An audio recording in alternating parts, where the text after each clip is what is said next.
Добрий день, вітаю, друзі.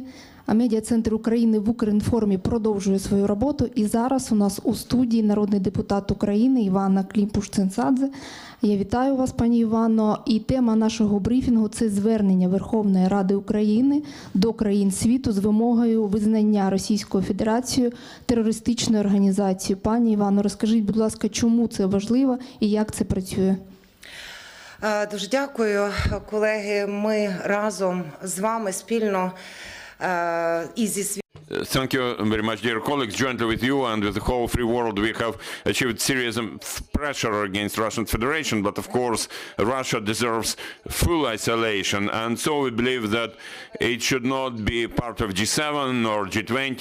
Russia has to be within those 5 countries which are terrorist countries and have been recognized as terrorist countries, terrorist states by the US Congress. And I mean, there has been that appeal to the US Senate and House of Representatives, because in the United States there are some national laws which allow to bring Russia to the same designation as those countries like Cuba, North Korea, Syria and Iran. That was our goal. At the moment, European countries do not have such legislation. Other countries of the free world do not have such laws.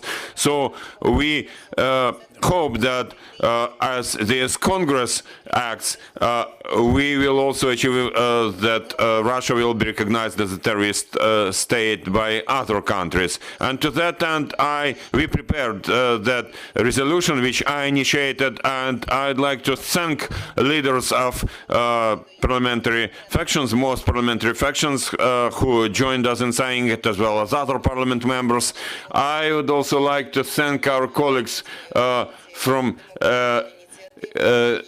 Canadian, Dutch, Ukrainian organization called Democratic Initiative, who helped us to formulate some of our arguments in accordance with US laws for us to be heard. So what is the purpose of that appeal? In that way, if the US Congress approves such a resolution, passes such a resolution to recognize Russia as a terrorist state or a terrorist sponsoring state, terrorism sponsoring state, we will be able to exercise additional pressure, additional sanctions against Russian Federation. Also, those countries who interact and cooperate with the Russian Federation will also be forced to change their behavior. And so there would be some indirect pressure in the form of second-tier sanctions. It's about recognizing what we already know in Ukraine for 8 years, that Russia is the country, the state that has been sponsoring terrorism, and it has demonstrated it not only in Ukraine, but also in Moldova, in Ichkeria, in Syria, in Georgia, and even in such countries as the United Kingdom, when Russia brought its poison there, and in other parts of the world. And in this resolution, we have not restricted ourselves to recognizing Russia as a terrorist country, but also called for additional financial sanctions, additional pressure on Russian Federation. We hope that it will also happen. We hope that we are sure that all actions taken by Russian Federation in Ukraine confirm that it shows it's using terrorist methods. Its actions are completely in line with the definition of the terrorism sponsoring state as established by the State Department of the United States. Namely, it carries out forceful actions in Ukraine that threaten life, property, infrastructure, and scare the civilians in our country and try to influence the policies of our government by scaring our citizens and killing and stealing and taking our people as hostages or deporting them. We have already got those documents translated into English, and now we will be working with United States congressmen at the level of both houses, House of Representatives and the Senate, in order to have the draft law registered in the US Congress and approved. Ms. Klympush-Tsintsadze, Ukrainian parliamentary diplomacy during the wartime, how it looks in general and what has to be done and what our parliament members are doing for our victory. You know what, I am glad to see that finally, at least after this full-scale war of Russia against Ukraine started, which they tried to hide under the name of so-called special military operation, finally our parliamentary diplomacy has got new strengths, and now we have been interacting with parliament members within the Verkhovna Rada, with people from various factions, and we stand united at the international level. We work with various countries. Of course, we are not only working with those countries who support us, but we also start working, we have been working even with parliament members from those countries who have not supported this resolution by the United Nations, which requested that Russian troops should be immediately withdrawn from Ukraine and this aggression should stop. In my view, this is extremely important, to work not only with our partners, but also to work with those who are either skeptical or with those countries where there is still very strong influence of Moscow. So currently we work on the committees, parliamentary committees level, as well as the informal groups level. Literally yesterday and today we received 2 more groups of parliament members in Ukraine from that network we created since the beginning of this war, which is called United for Ukraine, where there are parliament members from European countries and those from national parliaments in EU countries and European Parliament members and those from the free world, NATO members, NATO allies, but also a much broader community. And these are people who come here for 2 purposes. First of all, to express even more solidarity with the Ukrainian people and to support us with their presence here. And second, they are with us, and then they directly see what has been done in Kyiv Oblast, in Chernihiv Oblast, in Sumy Oblast, by those Russian troops. Those atrocities that we see after those territories are liberated, when they see it, they become even stronger advocates for Ukraine and for Ukraine to receive assistance as soon as possible. Oh, and all the time we keep emphasizing several key things. First of all, the main humanitarian need for Ukraine is for us to get heavy weapons as soon as possible and as much as possible. Second is about continuing sanctions policies, sanctions pressure, to avoid any holes in those sanctions which Russia can use to circumvent them. Third, it's about financial assistance to Ukraine, so that now when we have this difficult time, we will be able to survive in this war and to provide our people with first need items, with the most needed items, and also to plan for the future, for recovery of Ukraine. Fourth, we are talking about the need to recognize first at the political level and then at the legal level to recognize Russian actions as genocide against Ukrainian people. And we have already achieved some success. We already have 5 countries, Poland, Lithuania, Latvia, Estonia and Canada, who have already done it. Today we spoke with several parliament members from other countries, and I hope that as a result of their visit here, similar resolutions will be initiated in other parliaments of other countries on the European continent. Additionally, the last component of our requests is about Ukraine, jointly with 3 countries worldwide, to cause a special tribunal to be created so that everybody involved in that crime, war crimes, crimes against humanity, crimes like genocide in Ukraine should be brought to liability. Ms. Klympush-Tsintsadze, your integration and joining NATO, how much closer we have got to those goals since the beginning of full-scale aggression? How to maintain this pace we have had? definitely this is yet another area of our activities. That's where our committee works, which I'm a chairperson of, and European integration. And here we are looking for right arguments for those countries which are skeptical, because unfortunately there is still a number of countries who are still skeptical about giving us a candidacy in the nearest future. I hope that we will be able to break this trend, to change this trend, and to find this light in this tunnel. It's important for the Ukrainian society, for us to understand that we are not, we have not only recognition of our European prospects as a country who defends European values every day, but we will be fully involved, and the European countries will be fully involved in the transformation we need to carry out.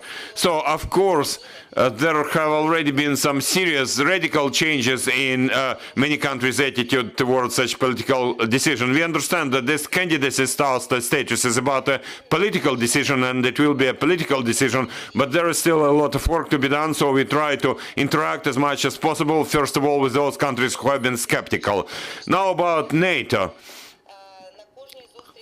At each and every meeting, we say that actually the best, the strongest guarantee of our sovereignty, of our independence, and a restoration of our territorial integrity will be Ukraine joining the North Atlantic Treaty Organization, because, you know, NATO allies can provide us with security guarantees, and it means getting back into this family.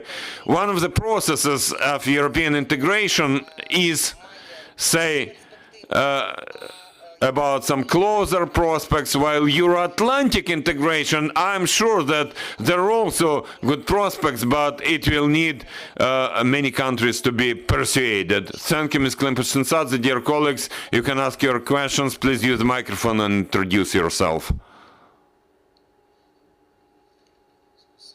Thank you. My question is, I'm from Ukrinform, and I have 3 questions about European integration. You mentioned skeptical countries. Who helps Ukraine the most in our European progress? Which countries you will mark? I think we all know those countries who help us the most, who are our main advocates and lobbyists there. Those who don't see any continuation of the European project without Ukraine. Of course, obviously it's Poland, obviously these are Baltic countries, and we appreciate this huge work they have been doing.